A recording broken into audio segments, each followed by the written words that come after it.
Hello student. आज एक बार फिर से आपका स्वागत है आकाश थ्योरी में। आज जिस टॉपिक पे हम चर्चा करेंगे वो रहेगा मैग्नेट और मैग्नेटिज्म का, यानी कि चुंबक और चुंबकत्व का।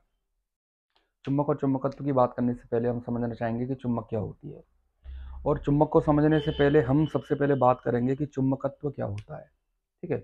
तो चुंबकत्व किसी भी पदार्थ का एक गुण होता है जो किसी दूसरे पदार्थों को या तो अपनी ओर आकर्षित करेगा या हल्का प्रतिकर्षित करेगा।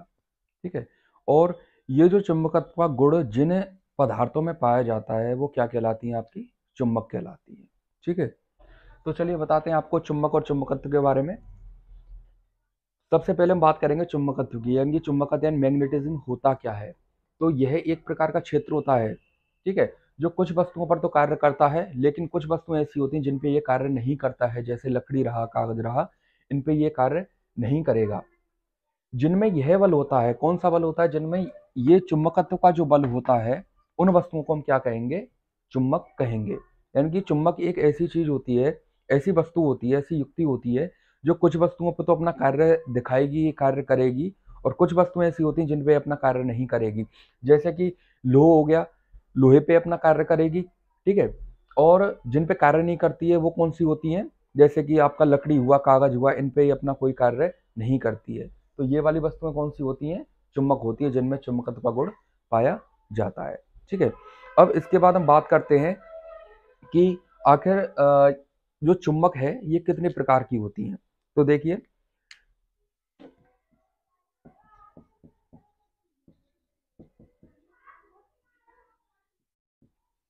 अब हम बात करेंगे टाइप्स ऑफ मैग्नेट के बारे में।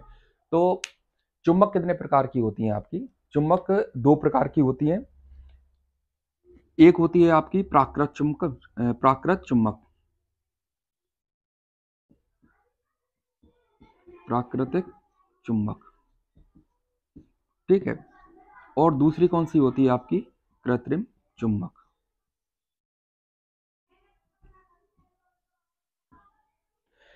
पहली होती है आपकी प्राकृत चुंबक, और दूसरी कौन सी होती है? आपकी कृत्रिम चुंबक। ठीक है। तो प्राकृत चुंबक किसे कहते हैं? प्राकृत चुंबक वो होती है जो मैन मेड नहीं होती, यानी कि जो किसी इंसान के द्वारा बनाई गई नहीं है। ठीक है। और कृत्रिम चुंबक कौन सी होगी? जो अपनी आवश्यकता के अनुसार कोई भी आवश्यकता के अनुसार जो बनाई जाती है। ठीक है। तो वो कौन सी होती है? कृत्रिम चुंबक होती है, यानी कि जो मैन मेड होती है वो कौन सी चुंबक कहलाती है? आपकी कृत्रिम चुंबक कहलाती है। ठीक है। अब हम बात करते हैं प्राकृत चुंबक के बारे में कि प्राकृत चुंबक आपकी क्या होती है। नेचुरल मैग्नेट जो होती है, प्राकृत चुंबक जो होती है, वो एक पत्थर की फॉर्म में होती है। किसकी फॉर्म में होती है? ये स्टोन की फॉर्म में होती है, जिसको हम क्या बोलते हैं? लोड स्टोन, लोड स्टोन, या फिर लीडिंग स्टोन भी कहते हैं। इनकी जो आपकी प्राकृत चुंबक होगी उसको लोड स्टोन भी कहते हैं और लीडिंग स्टोन भी कहते हैं। इसका जो साइंटिफिक फॉर्मूला होता है वो क्या होता है? आपका Fe3O4, यानी कि फेरस ऑक्साइड, जिसको क्या बोलते हैं? हम लोहे का ऑक्साइड बोलते हैं। ठीक है। क्या बोलते हैं? फेरस ऑक्साइड बोलते हैं। अब ये जो आपकी प्राकृत चुंबक होती है, जब इसको स्वतंत्रता पूर्वक हवा में लटकाया जाता है तो ये हमेशा दो ध्रुवों की तरफ रुकती है। और वो दो ध्रुव कौन कौन से होते हैं? एक तो होगा आपका नॉर्थ पोल, यानी कि उत्तरी ध्रुव, और दूसरा सिरा किधर जाके रुकता है? आपका साउथ पोल पे जाके रुकता है। ठीक है। यानी कि एक सिरा तो आपका रुकेगा उत्तरी ध्रुव की तरफ और दूसरा सिरा रुकेगा आपका दक्षिणी ध्रुव की तरफ। इस मैग्नेट का, यानी कि इस स्टोन का जो सिरा उत्तरी ध्रुव की तरफ यानी कि नॉर्थ पोल की तरफ जाके रुकता है, उसको हम किससे दर्शाते हैं? उस मैग्नेट के लिए एन से दर्शाएंगे, और जो सिरा आपका साउथ पोल की तरफ जाके रुकेगा उसको किससे दर्शाते हैं? हम एस से। यानी कि किसी भी मैग्नेट के आपके दो सिरे हो गए, इसका पहला सिरा कौन सा होगा? आपका एन, और दूसरा सिरा आपका होगा एस। ठीक है। अगर हम जैसे बात करें कि कोई भी मैग्नेट है, उसका अधिकतम जो शक्ति होती है उस मैग्नेट में कहाँ पे होती है, तो वो अधिकतम शक्ति कौन सी जगह होती है? उसके दोनों सिरों पर ही होती है। इसीलिए ये सिरे हमेशा उत्तरी ध्रुव और दक्षिणी ध्रुव पे जाके रुक जाते हैं। ठीक है। और जब हम उस मैग्नेट के समान ध्रुवों को जब पास में लेके आते हैं, समान ध्रुवों से मतलब होता है यदि एन को और एन को जब पास में लेके आते हैं तो ये एक दूसरे को रिपल करते हैं, यानी कि एक दूसरे से ये दूर भागते हैं। और जब असमान ध्रुवों को हम पास में लेके आते हैं तो ये एक दूसरे को क्या करते हैं, अट्रैक्ट करते हैं, यानी कि एक दूसरे की तरफ आकर्षित होते हैं। ठीक है, तो ये होती है आपकी नेचुरल मैग्नेट। अब क्या होता है कि जो नेचुरल मैग्नेट होती है ये अपने आप में इतनी स्ट्रांग नहीं होती है, इसमें जो पावर होती है वो इतनी शक्तिशाली नहीं होती है। इसलिए जो हमारे मैकेनिक इलेक्ट्रिक सिस्टम है उसमें इसका उपयोग हम नहीं ले सकते, क्योंकि हम अपने आप में कई ऐसी चीज़ें होती हैं जिनमें हैवी मैग्नेट की ज़रूरत पड़ती है, तो उस जगह पे ये नेचुरल मैग्नेट काम में नहीं आ सकती। तो उस जगह पे हम कौन सी मैग्नेट काम में लेते हैं, जो मैन मेड होती है, जिसको हम कृत्रिम मैग्नेट बोलते हैं। तो चलिए अब बात करते हैं कि कृत्रिम चुंबक क्या होती है। अब हम बात करेंगे आर्टिफिशियल मैग्नेट की। ठीक है, तो आर्टिफिशियल मैग्नेट क्या होती है, वह चुंबक जो किसी इंसान के द्वारा बनाई गई हो या फिर जो मैन मेड होती है, उसको हम क्या बोलते हैं, आर्टिफिशियल मैग्नेट बोलते हैं। आर्टिफिशियल मैग्नेट की जरूरत क्यों पड़ती है, क्योंकि कई जगह मतलब मैक्स से चीजें ऐसी होती हैं जिनका उपयोग जिनमें हम प्राकृतिक चुंबक का उपयोग नहीं कर सकते। ठीक है, तो उस जगह हम कौन सी चुंबक का उपयोग करते हैं, आर्टिफिशियल मैग्नेट का उपयोग करते हैं। ठीक है, तो ये क्या होती है कि इसकी जो पावर होती है, इसकी जो क्षमता होती है, वो आपकी जो नेचुरल मैग्नेट होगी उससे क्या होगी, हमेशा ज्यादा होगी। ठीक है, जैसे कि हमने विद्युत क्रेन में चुंबक काम में लेनी है तो वो कौन सी रहेगी, आपकी आर्टिफिशियल मैग्नेट ही रहेगी।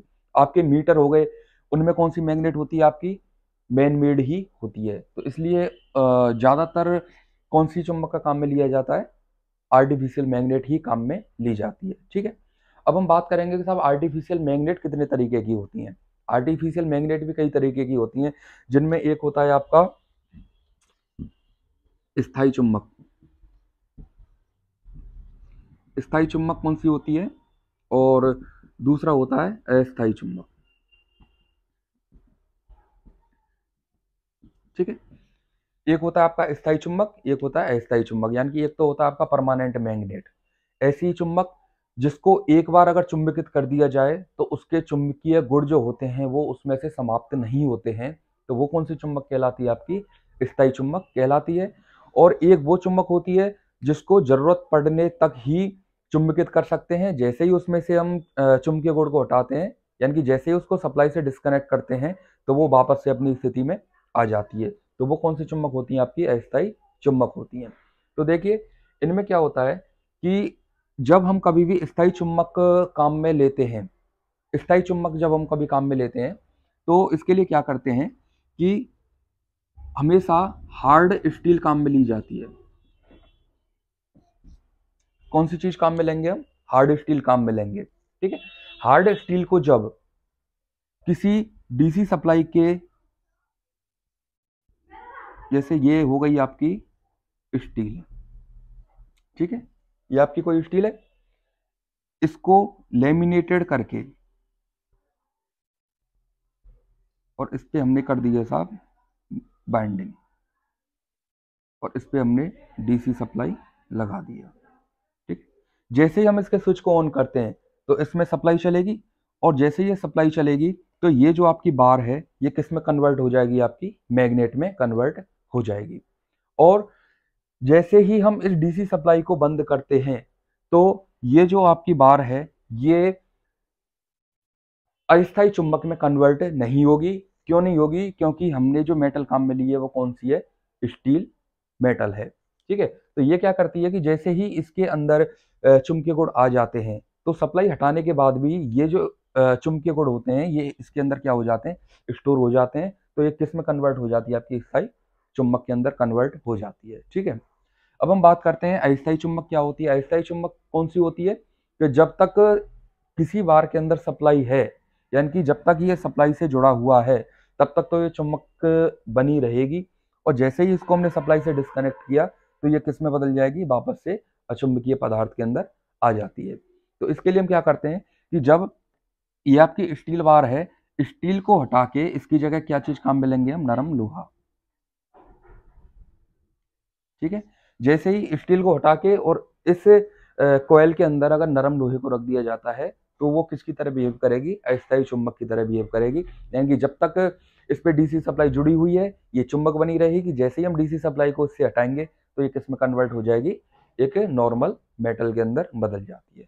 ठीक है, अब एक चीज कि जो आपकी स्थायी चुंबक होती है वो हार्ड स्टील या फिर इसके अलावा आपका टंगस्टन,